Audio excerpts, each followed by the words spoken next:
Good morning students. आज हम पढ़ेंगे एक्सरसाइज 6.2, लेकिन उसको पढ़ने से पहले हम संगत कोण, एकांतर कोण, इन सब के बारे में पढ़ेंगे।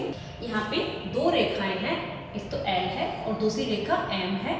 इन दोनों रेखाओं को एक तीसरी रेखा है जो प्रतिच्छेद करती है। इस रेखा को हम कहेंगे तिर्यक रेखा, यानी ये रेखा जो है वो कहलाती है तिर्यक रेखा या फिर ट्रांसवर्सल। जब दो रेखाओं को कोई तिर्यक रेखा अगर काटती है तो इस प्रकार से 8 कोण बनते हैं, 4 तो ऊपर और 4 नीचे। अगर ये दोनों रेखाएं समांतर हैं, यानी रेखा L समांतर है रेखा M के, तो कोण 1 बराबर होगा कोण 5 के।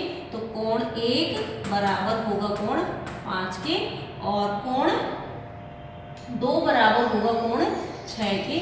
2 कोण बराबर होगा कोण 6 के। इसी प्रकार से कोण 4 जो है वो बराबर हो जाएगा 8 के और कोण 3 बराबर होगा कोण 7 के। इन सब कोणों को हम बोलते हैं संगत कोण, यानी ये जो कोण है वो संगत कोण कहलाते हैं और ये कोण आपस में बराबर होते हैं। यानी रेखा L और M अगर समांतर रेखा है तो कोण 1 5 के बराबर होगा, 2 6 के बराबर होगा, 4 8 के बराबर होगा और 3 7 के बराबर होगा, और इन कोणों को बोलते हैं संगत कोण। तो इसका अर्थ हुआ कि दो समांतर रेखाओं L और M को अगर कोई तिर्यक रेखा काटती है तो इस प्रकार से बने संगत कोणों के युग्म बराबर होते हैं। रेखा L और M को रेखा L जब काटती है तो इस प्रकार से बने जो एकांतर कोणों के युग्म होते हैं वो भी बराबर होते हैं। तो एकांतर जो कोण है यहाँ पे होंगे,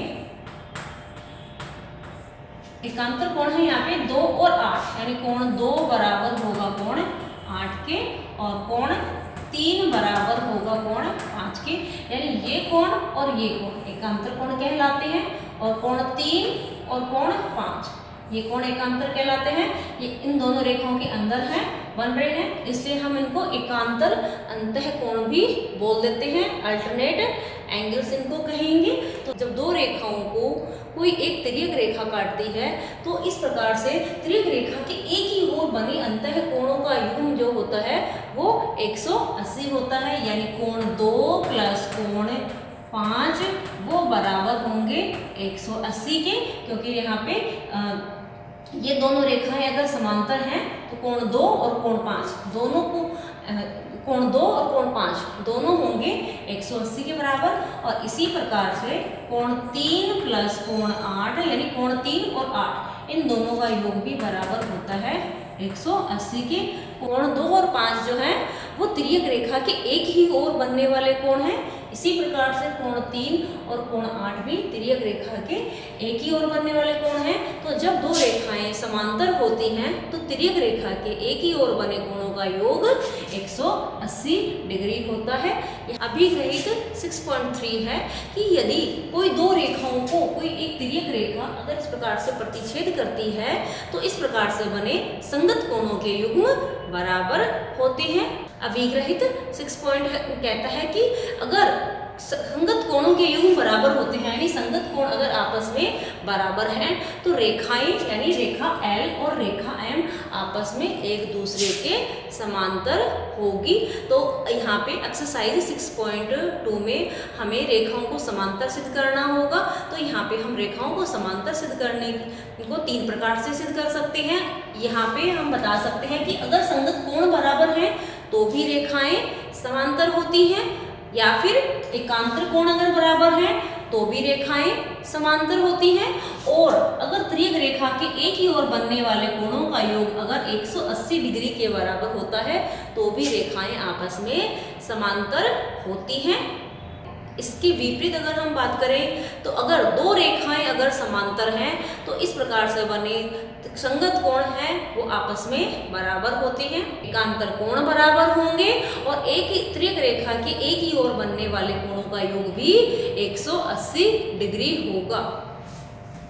क्वेश्चन नंबर फर्स्ट में हमको AB और CD दो रेखाएं दे रखी है और इन दोनों रेखाओं को एक तीसरी रेखा जो है वो काटती है और इस प्रकार से काटती है कि ये जो कोण है वो 50 डिग्री का बनता है, ये कोण x है, ये कोण y हमको दे रखा है यहाँ पे, और ये कोण दे रखा है 30 का हमको यहाँ पे x और y का मान ज्ञात करना है और सिद्ध करके बताना है कि रेखा AB और CD दोनों आपस में एक दूसरे के समांतर होंगी। तो यहाँ पे कोण y, ये दोनों रेखाएं CD और ये जो रेखा है, इस रेखा का हम नाम ले लेते हैं, मान लेते हैं कि ये रेखा जो है वो L है। तो CD और रेखा L दोनों आपस में एक दूसरे को काट रही है और हम जानते हैं कि जब दो रेखाएं आपस में इस प्रकार से एक दूसरे को काटती हैं तो ये जो कोण होते हैं वो शीर्षाभिमुख कोण होते हैं और ये दोनों कोण आपस में बराबर होते हैं। तो कोण y जो है वो बराबर हो जाएगा 130 के और कारण हो जाएगा इसका शीर्षाभिमुख कोण और इसको हम इक्वेशन 1 कहेंगे। इक्वेशन 1 नाम दे देते हैं इसका। अब यहाँ पे ये एक बिल्कुल स्ट्रेट लाइन है, तो कोण x और 50 दोनों मिल करके होंगे 180 के बराबर रैखिक कोण युग्म से। तो यहाँ पे हम x का मान निकाल लेते हैं। तो जब 50 यहाँ पे प्लस हो रहा है, इधर जाएगा तो माइनस हो जाएगा। तो x के जो मान है वो आ जाएगा 180 में से 50 घटा देंगे तो x की जो वैल्यू है वो आ जाएगी 30 डिग्री। इसको हम इक्वेशन 2 कहेंगे। तो यहाँ पे हम देख रहे हैं कि इक्वेशन 1 और इक्वेशन 2 में दोनों में x और y के मान यहाँ पे बराबर आ रहे हैं, परंतु हम जानते हैं कि ये जो कोण है वो कैसे कोण है, एकांतर कोण है। और हम जानते हैं कि जब एकांतर कोण बराबर होते हैं तो रेखाएं आपस में एक दूसरे के समांतर होती हैं। तो अतः हम कह सकते हैं कि अतः AB समांतर होगी CD के। यही हमको यहाँ पे सिद्ध करके बताना था। Next question number 2। Question number 2 में हमको 3 रेखाएं दे रखी है AB, CD और EF। इसमें AB समांतर दे रखी है CD के, यानी AB और CD ये दोनों रेखाएं आपस में समांतर दे रखी हैं। और दिया हुआ है कि CD समांतर है EF के। ये जो CD है वो इस EF के भी समांतर है यहाँ पे। और हमको अनुपात दे रखा है कोण y अनुपात z = 3:7, यानी ये कोण y है और ये z है। इन दोनों कोणों का हमको यहाँ पे अनुपात दे रखा है 3:7 और हमें इस x का मान यहाँ पे ज्ञात करना है। तो सबसे पहले हमको जो दे रखा है हम वही लिखेंगे। हम दिया हुआ है कि AB समांतर CD, तो हमने लिख दिया AB समांतर CD। फिर यहाँ पे दिया हमको कि CD समांतर EF, CD समांतर EF। इसका अर्थ हुआ कि ये तीनों रेखाएं आपस में एक दूसरे के समांतर होंगी। तो AB CD के भी समांतर है और CD EF के भी समांतर है। तो तीनों रेखाएं आपस में एक दूसरे के समांतर होंगी। यहाँ पे कोण x और कोण y, इन दोनों कोणों का योग होगा 180 डिग्री। क्यों होगा?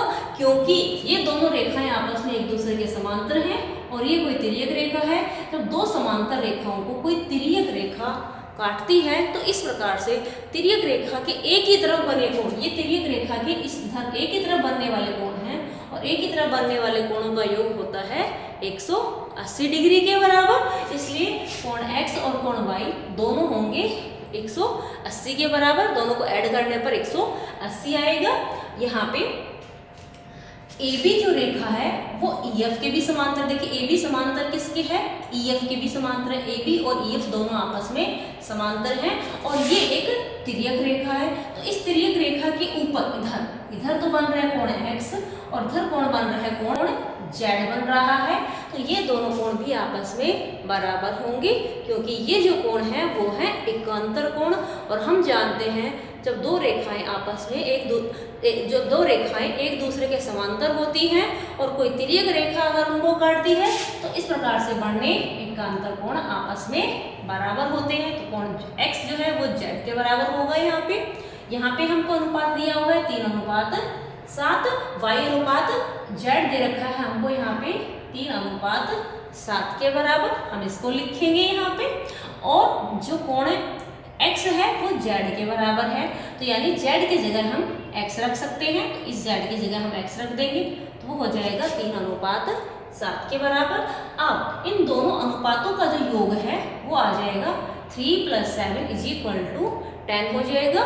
यहाँ पर हमको x का मान ज्ञात करना है तो कोण x जो है वो बराबर होगा। देखिए यहाँ पे इन दोनों में जो x का जो भाग है ये x का भाग है, यानी x का जो अनुपात है वो अनुपात है 7। तो x का भाग है 7 और टोटल भाग यानी अनुपातों का जो योग है वो आ रहा है 10। यानी x का भाग तो 7 है और टोटल भाग कितने हैं 10। इन दोनों को ऐड करने पर 10 आएंगे। और x प्लस वाई, यानी ये x का जो भाग है वो 7 भाग होगा, कितने में से 10 में से।